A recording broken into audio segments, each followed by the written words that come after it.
Well, TV 11 News Saturday morning starts right now. Well, stay with us. Raffi Andonian joins us with a look at the history behind some of the most famous cemeteries in Maryland, our celebrity historian. It's pretty cool, you know, just in time for spooky season, too. Well, Halloween is just around the corner, and we're getting ready for the spooky season with a look at cemeteries, especially national cemeteries.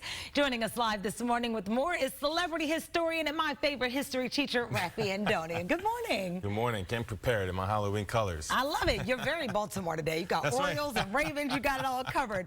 All right, look, how did we even get our first national cemetery? What even is a national cemetery? Yeah, believe it or not, it starts in Mexico City. You would think it's the wrong country for a U.S. national cemetery, but it's from the Mexican-American War in the late 1840s.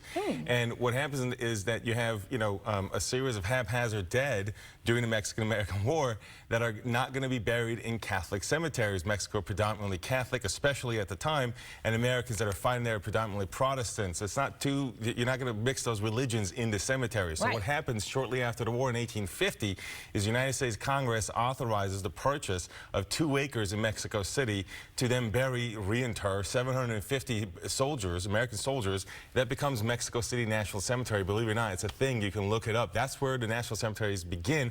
However, it doesn't become a system until a decade later in the American Civil War, right here in the United States. Now, why would that happen? Why do you need a bigger system? Well, during the Civil War, you didn't have a few hundred dead. You had 700,000 dead. So think about that. To put that in context, that's about 2% of the population at the time. So kind of translate that to today, it would mean 6 million Americans die in the war. Think about that. Think about that. It gives you context. So Civil War is a bloodbath of a lot of Americans dying, huge percentage of population gone. So you're going to have to deal with all these dead. So what happens is, at first, there's private cemetery associations that pop up around these towns trying to handle all these dead bodies all over the place. But what happens is that eventually you have the government that gets involved. Department of War tries to do something. It's kind of haphazard. It doesn't really work out. Congress then authorizes the President Abraham Lincoln, to purchase land to designate for national cemeteries. That's how it begins. That's now, crazy. What's fascinating about that is pretty soon after that, within a couple years into the war, you have 14 national cemeteries.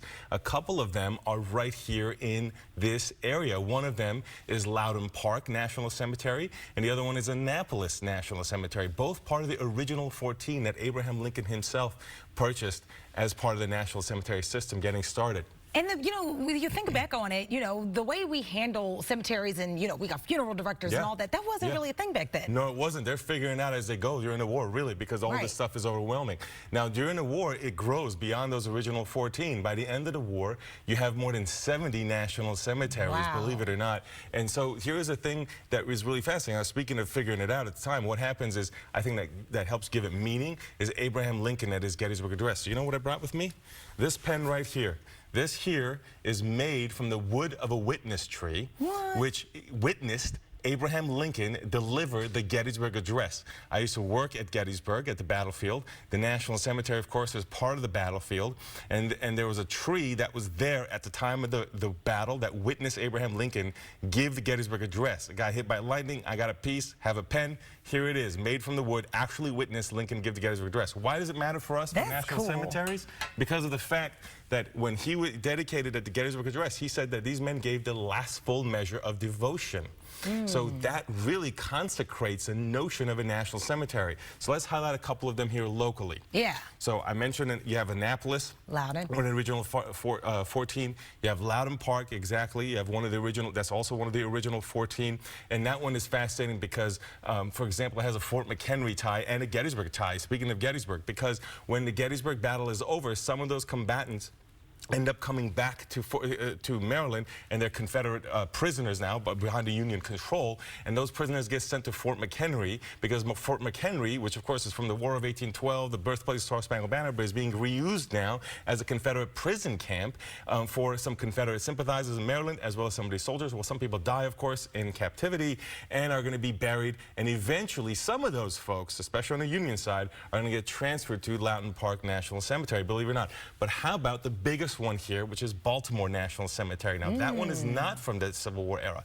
That one is from between World War I and World War II. There are several national cemeteries that are established First major expansion since the Civil War, and that's because there's a lot more veterans now, not just from the Civil War. You got Spanish-American War, you got World War I, and as you were kind of pointing out, as they're figuring out, the meeting is no longer people just dying in war. It's actually anyone who served honorably. So it expands the criteria. More space is needed throughout the Mid-Atlantic. So you have the Baltimore National Cemetery that's established. Now there are several Medal of Honor winners there, but I want to focus on a few lesser-known people to highlight just a couple examples. Okay. One of them is Robert Cole. Robert Cole was a Tuskegee Airman. He's buried in Baltimore National Cemetery, got the Congressional Gold Medal. Another one is Hattie Carroll. Hattie Carroll is famous because of the Bob Dylan song known as The Lonesome Death of Hattie Carroll. Hattie Carroll got killed in Baltimore when she was serving a patron as a barmaid in 1963. She was a black lady that had come up in Jim Crow, Maryland. And the patron, did not think that she served him fast enough, beat her with a cane. She died on the job, becomes more immortalized with the Bob Dylan song because of the way she died, believe it or not. 1963, the same year of the March on Washington with Martin Luther King's I Have a Dream speech. And a couple others to point out at Baltimore National Park are really cool story that a lot of people do not know about is Emily Noisette and Dolores Ruddock. Who are they? Those two ladies were women who served as 2 out of 800 black women that served in the U.S. Army during World War II in the only all-black female unit to serve overseas, and they delivered backlog of mail, American mail, to Europe. Big movie just made about this. And then they called it No Mail, Low Morale, because you can imagine if you're a soldier abroad in Europe and you're fighting this war and you're not hearing back from back home, your morale is low. So they played a very important role in World War II. That backlog was huge, and they cleared it. It was a huge one. That's right. And like I said, the only all-black female unit to fight in World War II, and it was really cool. So 800 of them, 2 of them are buried right here in Baltimore National Cemetery. That's so cool. Our local national cemeteries here are tied together the story from the very beginning, from Gettysburg and the original 14, all the way to the modern wars and World War II, and continue to make history today, I think, with those stories. Some of the famous ones of the Medal of Honor, and some of the lesser-known ones that we just talked about. I thought you were going to tell me about some spooky ones, but this was 1,000 times better. I just love how you always connect the dots of how just incredible and rich our history is here. Well, thank you. And you know what's really cool? Speaking of here, you can go to these national cemeteries. That's what's really cool. They're public, they're open. You can go find these graves and honor these individuals. You know, of course, you know, in November 1st, the day after Halloween, All Saints Day, traditionally a day that you go and take care of graves. Go check them out, pay your respects. It doesn't just have to be on Memorial Day. Raffi, you always dazzle me. I'm telling you, it's the best history lesson every time you come. Thank you so much.